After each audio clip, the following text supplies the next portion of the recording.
55 में दिन भी किसान आंदोलन जारी, लेकिन किसान और सरकार के बीच आज होने वाली बैठक टली। अब 10वें दौर की बैठक कल यानी कि बुधवार को होगी। बुधवार को दोपहर 2 बजे दिल्ली के विज्ञान भवन में होगी किसान और सरकार के बीच 10वें राउंड की बैठक। तीनों कृषि कानून वापस लेने पर अड़े किसान। ऑल इंडिया किसान संघर्ष कोऑर्डिनेशन कमेटी ने सरकार को किया आगाह, कहा मुद्दे को लंबा खींचकर अगर किसानों को थकाना है सरकार का मकसद तो गलती कर रही सरकार। किसान आंदोलन के मद्देनजर सुप्रीम कोर्ट की बनाई कमेटी की आज पहली बैठक। मीटिंग पर किसानों का रुख नकारात्मक। सुप्रीम कोर्ट से गठित 4 सदस्यीय कमेटी से बीकेयू अध्यक्ष भूपेंद्र सिंह मान ने पहले खुद को कर लिया है अलग, लेकिन आज बैठक में होंगे शामिल।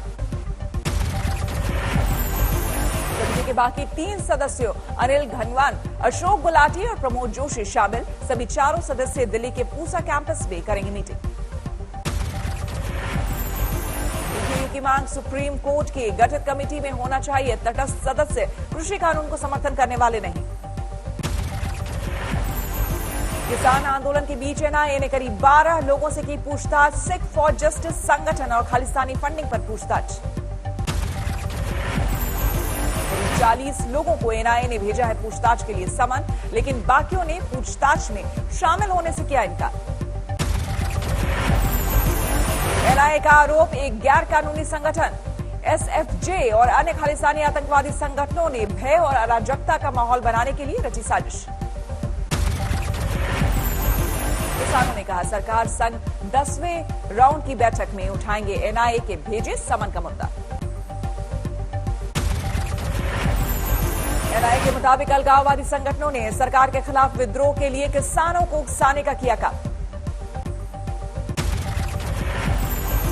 किसान नेता शिव कुमार कक्का का बयान, एनआईए के खिलाफ कोर्ट का खटखटाएंगे दरवाजा, फैसले के बाद समन की करेंगे तामील।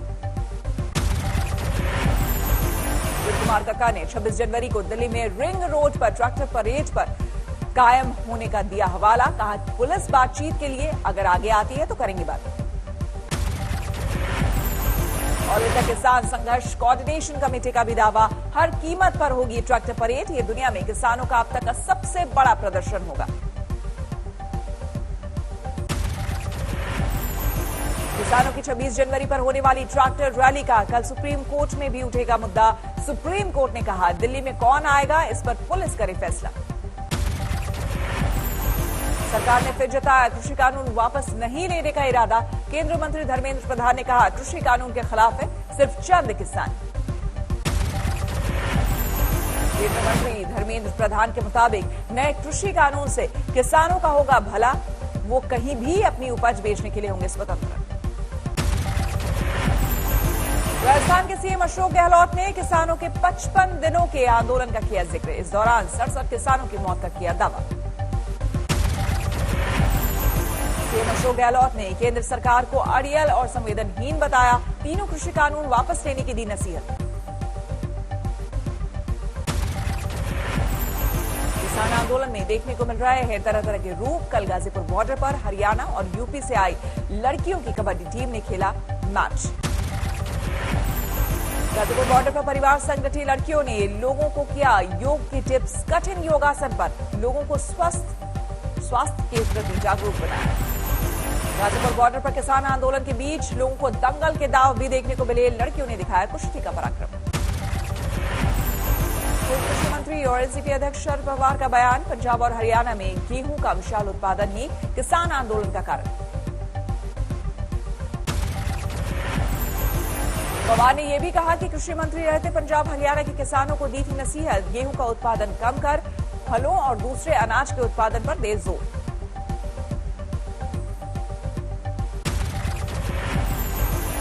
प्राइम की वेब सीरीज तांडव के खिलाफ बीजेपी का विरोध प्रदर्शन जारी। आज मुंबई में पुलिस स्टेशन के बाहर बीजेपी नेता राम कदम करेंगे भूख हड़ताल। लखनऊ के हजरतगंज में senior sub inspector Amarnath Yadav ने तांडव वेब सीरीज के खिलाफ दर्ज कराई एफआईआर। तफ्तीश के लिए मुंबई गई 4 सदस्यीय पुलिस टीम।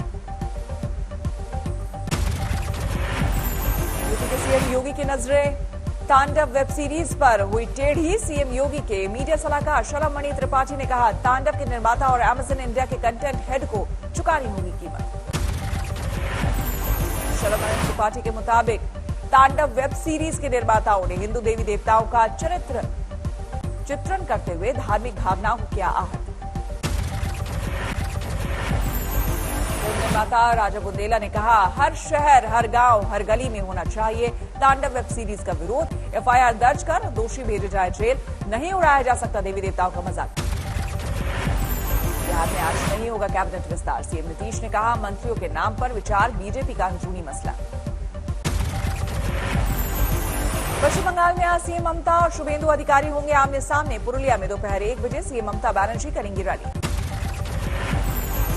छोड़कर बीजेपी का दामन थामने वाले शुभेंदु अधिकारी आज पूर्वी मिदनापुर में करेंगे रैली। दोपहर 2 बजे होगी शुभेंदु की सभा। कोलकाता में आज टीएमसी करेगी रोड शो। दोपहर 2:30 बजे का तय वक्त। सीएम ममता ने चला मास्टर स्ट्रोक। नंदीग्राम से विधानसभा चुनाव लड़ने का किया ऐलान। बीजेपी की ओर से शुभेंदु अधिकारी ने दी नंदीग्राम से ठोकी ताल। 50,000 मतों से ममता को हराने का ठोका दावा। कहा, ऐसा नहीं हुआ तो छोड़ दूंगा राजनीति। जयपुर में केंद्रीय मंत्री धर्मेंद्र प्रधान के काफिले में हादसा। एसडीएम की गाड़ी ने बीजेपी विधायक की गाड़ी को मारी टक्कर। विधायक की गाड़ी में बैठे सांसद और एक डॉक्टर बाल बाल बचे। विधायक का सुरक्षा गार्ड हुआ घायल। केंद्रीय मंत्री धर्मेंद्र प्रधान गोबर गैस प्लांट और स्कूल भवन के लोकार्पण के बाद बाचा के कार्यक्रम में शामिल होने के लिए जा रहे थे। इसी दौरान हुआ हादसा। यूपी के फतेहपुर में महिला प्रकोष्ठ के जिला बीजेपी अध्यक्ष गायत्री सिंह के घर पर हंगामा। मकान को लेकर लंबे वक्त से विवाद। बीजेपी नेता गायत्री ने 8 नामजद और 60 अज्ञात लोगों पर दर्ज कराया डकैती का केस। राजस्थान में गहलोत सरकार की लापरवाही की भेंट चढ़ी प्रधानमंत्री आवास योजना। करीब 13.5 लाख का रिलीज हुआ है पैसा। इसमें 4 लाख घर बने ही नहीं, बाकी अधबने मकान। जयपुर की बागी तहसील का बुरा हाल। प्रधानमंत्री आवास योजना के लिए 539 परिवारों का हुआ चयन, लेकिन इस साल 10 लोगों को ही मिला पैसा। कांग्रेस नेता ने भी राज्य सरकार पर फोड़ा ठीकरा। हो सकता है वो उनकी मंशा पूरी करने की हो, लेकिन राज्य सरकारों की और अधिकारियों की स्थिति ये है कि हमको 15 देंगे तो ये कम से कम ज्यादा भी तो 2030 तक भी पूरी नहीं होगी। यूपी में मिशन शक्ति के बीच रामपुर में शाहबाद की बीजेपी विधायक राजबाला दिखी लाचार। विकास कार्य नहीं होने पर धरने की दी धमकी।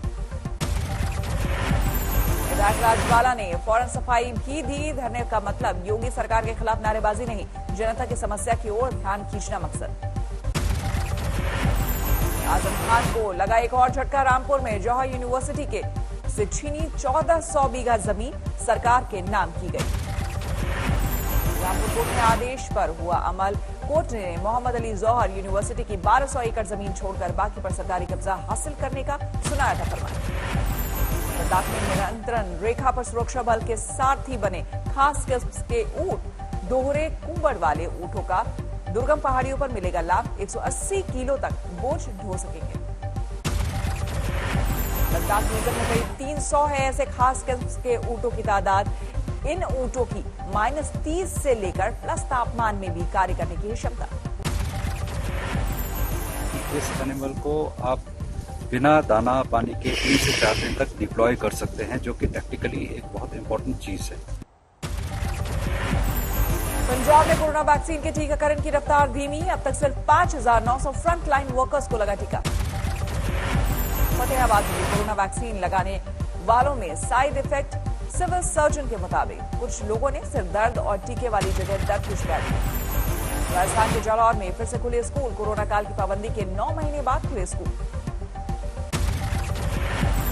मथुरा पहुंचे संघ प्रमुख मोहन भागवत। 4 दिवसीय दौरा। प्रयागराज के माघ मेले में पर्यटन विभाग ने भी रखा अयोध्या में निर्मित हो रहे राम मंदिर का मॉडल। श्रद्धालुओं में दिखा उत्साह। मध्य प्रदेश के श्योपुर में भजन की भक्ति में खोई कांग्रेस विधायक बाबू जुंडेल जमकर झूमे। राष्ट्रीय सड़क सुरक्षा महीना लॉन्च, केंद्रीय मंत्री राजनाथ सिंह और नितिन गडकरी रहे मौजूद। तरनतारन में शादी से पहले विवाह मंडप में हुआ एनकाउंटर, पुलिस ने दूल्हा दुल्हन और बारातियों को मंडप में घुसने से रोका। मंडप में छुपे 5 लुटेरों से 3 घंटे हुई पुलिस की मुठभेड़, बाद में पुलिस ने 1 लुटेरे को किया ढेर, 4 लुटेरों को दबोचा। यूपी के लक्सर में पटरी से उतरी मालगाड़ी, किसी के घायल होने की खबर नहीं। आजमगढ़ में बदमाशों ने महिला प्रधान के पति की गोली मारकर हत्या की, पुलिस को पुरानी रंजिश का शक। मेरठ में मुठभेड़ के दौरान 2 बदमाशों को पैर में लगी गोली, पुलिस ने किया गिरफ्तार। मध्य प्रदेश के बुरहानपुर में नशे में धुत दिव्यांग ने महिला से की छेड़खानी, महिला की पिटाई, बाद में पुलिस ने पकड़ा। आगे मालवा में पुलिस ने भारी मात्रा में अवैध शराब जब्त किया, 1 आरोपी गिरफ्तार। जोधपुर में पुलिस ने नाबालिग पर 3 साल की मासूम से रेप का आरोप, पुलिस ने नाबालिग आरोपी को पकड़ा।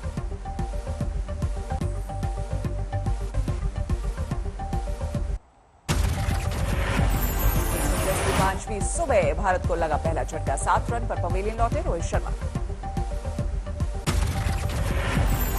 शुभम गिल की 50 से झटके से उभरी टीम इंडिया, 328 रन पर टारगेट का पीछा करते हुए भारत 1 विकेट पर 50 रन।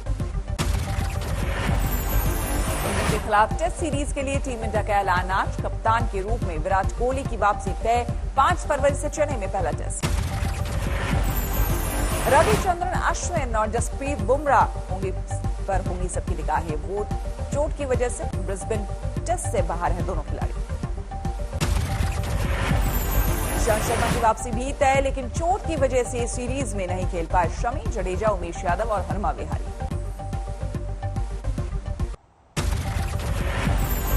केदारनाथ में जारी है बर्फबारी, 3 फीट तक जमी है बर्फ। केदारनाथ में इस वक्त चारों तरफ बर्फ ही बर्फ, बर्फबारी की वजह से नवंबर से ही बंद है पुनर्निर्माण का काम। जबरदस्त ठंड की चपेट में है घाटी श्रीनगर में, रात का तापमान लगातार 0 से नीचे। मौसम विभाग ने जताया अनुमान, कल से शुरू हो सकती है बारिश और बर्फबारी का नया दौर। उत्तराखंड के पहाड़ों में शीतलहर का प्रकोप, खेत रास्ते सब सफेद। दिल्ली एनसीआर में आज फिर कोहरे का कोहराम, इंडिया गेट के पास विजिबिलिटी 200 मीटर। गाजियाबाद के मोदीनगर में चलती कार में लगी आग, शॉर्ट सर्किट से आग की आशंका। बाल और बची कार सवार की जान, दमकल की गाड़ी के पहुंचने तक कार खाक। गुरु गोविंद सिंह की जयंती पर कीर्तन मंडली से जुड़े फारूक अब्दुल्ला जम्मू में आयोजित समारोह में पहुंचे। सागर में लैब टेक्नीशियन ने चलती ट्रेन में वीडियो कॉल से कराई महिला की डिलीवरी, रेल मंत्री ने ट्वीट कर की सराहना। वाशिंगटन में कैपिटल हिल के पास आग लगने से हड़कंप, सुरक्षा खतरे को देखते हुए पूरे इलाके में लॉकडाउन। अमेरिका के राष्ट्रपति के रूप में जो बाइडेन लेंगे शपथ, ताजपोशी से पहले सुरक्षा के अभूतपूर्व इंतजाम। शपथ से पहले बाइडेन ने स्वयंसेवक के रूप में फिलाडेल्फिया के फूड बैंक में दी सेवा, खाने का डब्बा उठाते नजर आए बाइडेन। मेक्सिको में ट्रंप के समर्थक काउंटी कमिश्नर गिरफ्तार, बाइडेन की ताजपोशी का विरोध करने हथियार के साथ वाशिंगटन जाने का किया था ऐलान। बाइडेन की ताजपोशी से पहले वर्जीनिया में भी सख्त की गई सुरक्षा, ट्रंप समर्थकों की तरफ से बवाल की आशंका। न्यूयॉर्क के कोर्टरूम में उपराष्ट्रपति पेंस और उनकी पत्नी ने अमेरिकी सैनिकों से की आखिरी मुलाकात में भावुक हुई पेंस की पत्नी। अमेरिकी नेशनल गार्ड के जवानों को वाशिंगटन में सोने के लिए मिली खाट, जमीन पर सोने की तस्वीर वायरल होने के बाद एक्शन। उत्तर कोरिया की राजधानी प्योंगयांग में विशाल रैली, कोरियन वर्कर पार्टी के फैसलों को लागू करने की खाई शपथ। स्विट्जरलैंड के विक्स में भारी बर्फबारी, बर्फ की मोटी चादर से ढका लास वेनेट। फ्रांस की स्की रिजॉर्ट लेस गेट्स में भारी बर्फबारी, पेरिस के आसपास भी बर्फबारी की चेतावनी।